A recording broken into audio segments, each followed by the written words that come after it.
Tabe, jumpa lagi dengan saya di Negara Bijaksana, channel yang membahas sebuah persoalan populer di Indonesia secara bijaksana dan dijamin dengan pemikiran terbaru. Masalah ijazah Pak Jokowi ini terlalu berlarut-larut dan perjalanan proses hukumnya tersendat. Ada dua pro kontra selama ini, yaitu apakah asli atau palsu. Maka saya berpikir alternatif di sini. Ada pemikiran di tengahnya ya. Saya berpikir di tengahnya antara palsu dan asli. Kalau tidak palsu atau asli. Apakah ada tanda-tanda palsu dan ada tanda-tanda asli? Ya, ini yang akan saya jawab. Yang kedua, saya juga akan menjawab mengapa tersendat-sendat kasus ini. Tidak lancar ya. Sampai bertahun-tahun Jokowi sudah tidak jadi presiden, sudah 1 tahun. Prosesnya begitu lama sekali ya. Dari yang diperkirakan polisi cuman bekerja sekitar 2 bulan, tapi ternyata sudah setahun lebih, 1 tahun lah ya. Terus yang ketiga, siapakah Rismond, Roy Suryo, dan Tifa sesungguhnya di dalam kasus ini? Siapakah mereka? Mereka adalah pembenci atau pejuang, atau mereka adalah pendukung Jokowi. Nah, mereka sebenarnya ada di pihak Jokowi atau ada di lawan Jokowi. Jadi saya berpikir di tengahnya ya. Tidak berpikir seperti dikotomi selama ini bahwa asli dan palsu. Saya berpikir di tengahnya, boleh jadi asli, boleh jadi palsu. Ada tanda-tandanya ya. Yang kedua, saya mau berpikir di tengahnya, mengapa ini berlarut-larut. Yang ketiga, saya ingin menjawab siapa sebenarnya Roy Suryo, Tifa, dan Rismond. Atau kelompok ini, siapa sebenarnya mereka? Apakah mereka memang adalah orang-orang yang berseberang dengan Jokowi, atau mereka adalah orang-orang yang sekutu dengan Pak Jokowi? Kita lihat ya. Pertama saya ingin menjawab, apakah ijazah ini palsu atau asli? Kita lihat dari sisi UGM, berkali-kali rektor dan struktural UGM selalu menjawab asli. Mereka sudah keluarkan dan mereka pernah memproseskan, pernah memanggil mahasiswa yang bernama Joko Widodo, pernah juga melakukan pembelajaran terhadap Pak Joko Widodo, pernah juga mewisudakan Pak Joko Widodo, dan pernah juga menguji skripsi atau tugas akhir Pak Joko Widodo. Jadi dari segi UGM sudah klop, pengakuan mereka sudah selesai asli. Sekarang dari sisi Pak Jokowi, sampai hari ini keaslian ijazah Pak Jokowi tidak kita lihat, tidak pernah terbuka ke publik ya. Siapapun tidak pernah lihat kecuali Pak Jokowi sendiri atau orang-orang terdekat beliau. Maka di sini saya masuk dalam berpikir alternatif ya. Kalau dilihat dari UGM, pernyataan-pernyataan UGM, maka kita akan setuju, sepakat bahwa ijazah Pak Jokowi asli. Dan Pak Jokowi benar-benar adalah lulusan Fakultas Kehutanan UGM. Jika ijazah itu asli dan ada di Pak Jokowi, berarti memang seperti janji Pak Jokowi bahwa dia akan menunjukkan bila perintah dari hakim, perintah hukum, bukan perintah perorangan. Saya kira omongan Pak Jokowi ini ada benarnya juga ya. Tidak ada seseorang pun di muka bumi ini yang punya hak untuk memeriksa seorang punya dokumen pribadi ya.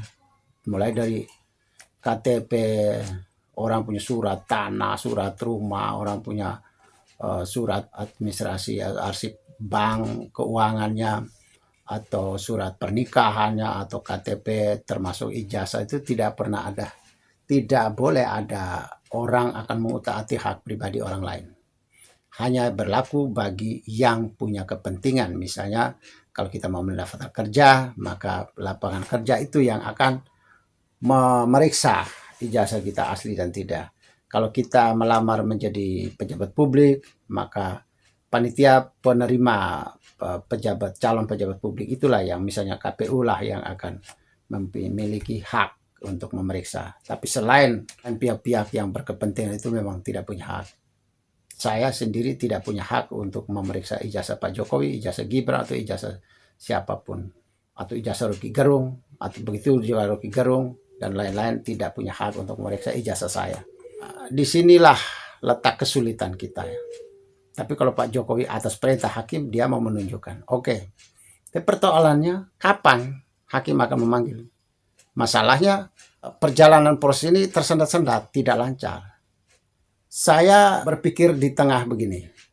Kemungkinan memang ijazah itu tidak ada atau dipalsukan. Kalau itu tergelar benar di pengadilan, maka kita baru tahu entah yang Pak Jokowi akan bawa itu asli atau tidak. Bisa asli, bisa tidak. Ada peluang logika ya. Logikanya, mengapa seseorang bisa saja lembaga meluluskan benar, memproseskan dia kuliah atau sekolah benaran, meluluskan benar, mewisudakan benaran, dan mengeluarkan ijazah yang benar. Tetapi belum tentu di tangan pemegang ijazah akan terjadi ijazah yang sama atau ijazah yang asli, itu belum tentu. Karena apa? Karena sampai di tangan pemegang ijazah, boleh jadi ijazah itu hilang. Entah hilang karena kebawa banjir, entah basah, entah dicuri orang, entah hilang di perjalanan, bisa saja. Maka sampai hari ini saya beranggapan, asumsi saya bahwa ijazah itu benar ada sesuai dengan pernyataan UGM, dan ijazah itu benar ada seperti pernyataan Pak Jokowi sendiri. Tetapi bisa jadi juga kalau ditunjukkan di pengadilan, ijazah itu juga bisa saja ijazah tidak ada atau palsu. Karena itu tadi, bisa jadi ijazah itu sudah hilang di Pak Jokowi, ijazah aslinya hilang, lalu melakukan duplikasi atau percetakan ulang ya. Dan bukan di luar UGM. Bisa jadi UGM tidak tahu apa-apa. Disinilah saya berpikir alternatif seperti ini, maka ada kemungkinan. Kalau itu terjadi, pertanyaannya, siapakah Rismond, siapakah Roy, siapakah Tifa dan kawan-kawannya yang akan mempersoalkan? Siapakah mereka? Jadi secara hukum saya pikir, meskipun saya bukan orang hukum, kemungkinan yang menjadi kesulitan di sini adalah status Roy Suryo, Tifa, dan Rismond dan kawan-kawan mereka tidak punya legal standing, tidak punya hak yang melekat dalam diri mereka untuk memeriksa ijazah seseorang. Tapi kalau Pak Jokowi sedang dalam jabatan presiden atau pemimpin publik, atau dia sedang mau ikut pemilu, maka siapapun termasuk Roy Suryo dan kawan-kawannya mempunyai hak untuk mencari tahu ijazah itu benar. Tapi sekarang ini posisi Pak Jokowi sudah menjadi rakyat biasa, maka siapapun juga tidak punya hak untuk meneliti ijazah Pak Jokowi, kecuali Pak Jokowi sedang mendaftar ke sebuah lembaga atau ke sebuah institusi, dan institusi itulah yang punya hak untuk memeriksa. Misalnya dia mendaftar menjadi anggota PSI misalnya, Partai Solidaritas Indonesia ya misalnya. PSI ini memberi syarat menjadi pendaftar di sini, atau syarat menjadi seorang ketua Dewan Penasihat PSI harus punya ijazah dan tunjukkan ijazah asli. Nah, mereka lah yang punya hak. Jadi PSI lah yang punya hak, dan panitia itu yang punya hak. Di luar itu tidak punya hak ya. Nah, inilah masalahnya. Jadi masalahnya adalah keterbatasan legal standing, keterbatasan hak kita atau hak siapapun untuk memeriksa ijazah Pak Jokowi. Itulah soalnya. Jadi saya pikir ketersendatan di sini salah satunya adalah kemungkinan besar adalah kesulitan Pak Jokowi untuk menunjukkan keaslian ijazahnya itu. Kemungkinan. Yang karena misalnya satu dan lain hal, ijazah itu memang sudah hilang, sehingga ada kemungkinan untuk terjadi duplikasi. Dan itu duplikasi yang UGM sendiri tidak tahu menahu bahwa ada terjadi duplikasi di luar sana. Tapi ketersendatan berikutnya adalah menurut saya adalah legal standing. Siapakah Roy Suryo, siapakah Tifa, siapakah Rismond dan kawan-kawannya yang datang mempersoalkan ijazah seorang warga negara Indonesia, seorang warga negara biasa. Yang kedua, tidak bisa menjadi desakan publik juga. Publik juga sulit mendukung Rismond dan kawan-kawan karena pertama, publik tidak merasa berkepentingan dengan ijazah atau tidak punya ijazah Pak Jokowi ini. Apa kerugian publik? Apa kerugian negara? Apakah bisa dibatalkan 10 tahun Jokowi menjadi presiden? Bisa dibatalkankah 3 tahun dia jadi gubernur DKI? Dan 10 tahun dia menjadi wali kota Solo? Apakah bisa dibatalkan? Kan tidak bisa, semua sudah terjadi. Apakah semua pekerjaan-pekerjaan Jokowi selama dia 20 tahun di medan politik atau 22 tahun di medan politik, apakah semua karya dia akan dihapuskan ketika dia tidak punya ijazah atau ijazahnya palsu? Misalnya jembatan. Wah, ketika ketahuan jembatan yang dibangun Pak Jokowi tadinya masih berdiri kokoh, tapi ketika ketahuan bahwa dia tidak punya ijazah, maka jembatan itu roboh lagi, kan tidak. Sehingga di tingkat publik tidak punya kerugian apapun. Entah Pak Jokowi mau berijazah atau tidak berijazah, palsu ataupun asli, di tingkat publik tidak punya kerugian apapun. Disinilah letaknya bahwa masalah ini seperti solo career ya. Jadi cuma Rismond dan kawan-kawannya saja. Kalau sekelompok kecil orang tidak menjadi tuntutan publik. Publik tidak merasa berkepentingan dengan ijazah atau tidak punya ijazah Pak Jokowi. Publik merasa dia mau asli atau tidak, dia mau punya ijazah atau tidak, kan yang paling penting bahwa saya sudah pernah menjadi warga negara pimpinan beliau. Saya sudah melewati jembatan yang dikerjakan beliau, saya sudah melewati jalan tol, saya sudah menikmati kapal, saya sudah menikmati pesawat, saya sudah menikmati sekolah, kesehatan, saya sudah menikmati hasil dari kerja dari Pak Jokowi. Nah, disinilah letak kelemahan. Jadi legal standing tadi akhirnya juga ditunjuk lewat kelemahan dukungan publik. Dan dukungan publik ini lemah ini akhirnya menjadi sebuah tekanan politik jadi lemah. Tidak punya tekanan politik apapun atas kasus ini. Jadi ibaratnya kalau dalam dunia penelitian di kampus itu, kasus ini diangkat jadi skripsi atau jadi tesis, orang akan mempertanyakan apa manfaat dari kasus ini. Jadi kalau penelitian itu, ketahuan Pak Jokowi dulu ijazahnya palsu, maka pertanyaannya, apa sih gunanya? Kegunaan praktisnya apa? Apa ada perubahan apa di dalam hidup kita ini? Ada perubahan apa dalam berbagai kebijakan negara ini? Tidak ada pengaruh apa-apa. Dukungan publik jadi lemah, sehingga ini jadi persoalan ini jadi seperti solo career ya, jadi seperti Rismond dan kawan-kawannya berjalan sendirian tanpa dukungan publik jadinya gitu. Ketika dia terjadi kelemahan dalam dukungan publik, maka tersendat-sendat. Aparat negara juga tidak greget merasa publik tidak membutuhkan atau sebagian besar masyarakat tidak membutuhkan. Atau juga mereka tidak terlalu greget juga karena Roy Suryo dan kawan-kawan juga bukan orang yang punya hak mempersoalkan ijazah Pak Jokowi. Jadi secara hukum ada kelemahan legal standing dan secara politis dia lemah dalam hal dukungan publik. Tidak ada. Jadi publik tidak merasa berkepentingan.